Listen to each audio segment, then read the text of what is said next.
Assalamualaikum warahmatullahi wabarakatuh. Selamat pagi, selamat siang, selamat sore, dan selamat malam semuanya. Jadi di sini saya akan menjelaskan tentang kompetensi pengawas sekolah, kepala sekolah, guru, dan tenaga administrasi sekolah. Pertama yang akan kita bahas mengenai pengawasan sekolah yaitu berdasarkan Permendiknas nomor 12 tahun 2007. Seorang pengawas bukan orang sembarangan, karena mereka harus memiliki kualifikasi pendidikan minimal S1 sampai D4. Nah, dan juga harus memiliki pengalaman minimal 8 tahun sebagai guru, serta harus lulus uji kompetensi. Nah, di sini tuh ada 6 kompetensi inti yang harus banget nih, wajib dikuasai, mulai dari kepribadian hingga penelitian dan pengembangan. Nah, di sini ada kompetensi pengawas sekolah. Jadi, mari kita bedah lebih dalam.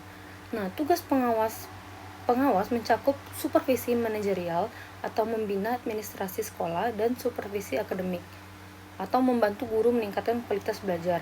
Nah, mereka tuh juga harus mampu untuk melakukan evaluasi pendidikan serta penelitian tindakan untuk memecahkan masalah di sekolah binaan mereka. Dan setahu saya, pengawas sekolah itu harus datang ke sekolah setidaknya 3 bulan sekali. Tapi ya seperti itu, masih banyak ya pengawas sekolah yang tidak rutin melakukan pengawasan sekolah, tidak rutin datang ke sekolah walaupun hanya 3 bulan sekali.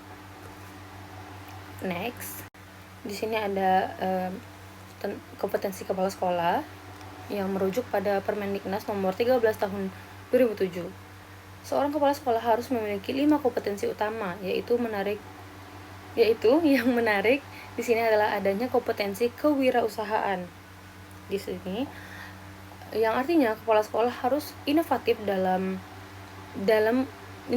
memiliki motivasi kuat untuk memajukan sekolah. Dan selain itu, mereka harus ahli dalam mengelola SDM, sarana dan keuangan atau manajerial. Next, kita ke kompetensi guru. Nah, di pilar ketiga ini adalah guru. Ada 4 standar kompetensi yang harus dipenuhi. Yang pertama yaitu pedagogik, kemampuan mengelola kelas dan memahami murid. Lalu kepribadian, menjadi teladan yang berakhlak mulia. Yang ketiga yaitu sosial, mampu berinteraksi dengan orang tua dan masyarakat. Dan yang terakhir adalah profesional, penguasaan materi pelajaran secara mendalam. Bisa dibaca di materi di atas ini. Lalu yang selanjutnya itu ada tenaga administrasi sekolah dan kepribadian sosial. Nah, di kompetensi tenaga administrasi sekolah ini, kita jangan lupakan mereka itu adalah tulang punggung operasional sekolah. Nah, secara kepribadian, mereka harus memiliki integritas dan disiplin tinggi. Dan secara sosial, mereka wajib memiliki kemampuan komunikasi yang ramah karena sering berhadapan langsung dengan siswa, guru, dan tamu di luar. Lalu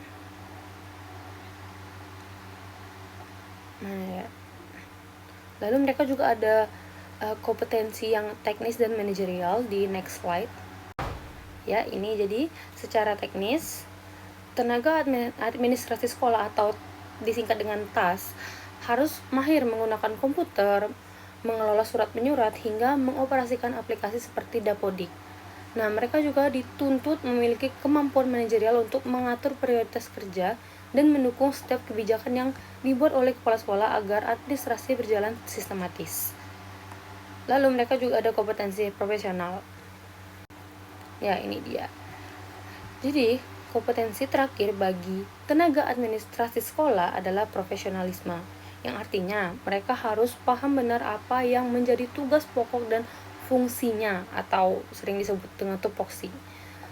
Selalu mengikuti perkembangan kebijakan pendidikan terbaru, serta mampu menjaga kerahasiaan data sekolah sesuai dengan standar operasi yang berlaku.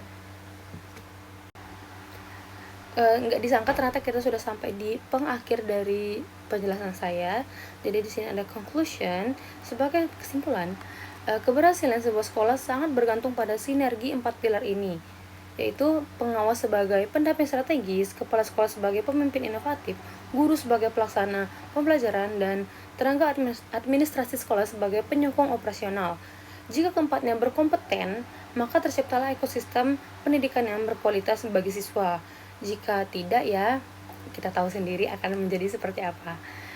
Jadi itu saja yang dapat saya jelaskan. Mohon maaf bila banyak banyak salah, dan terima kasih.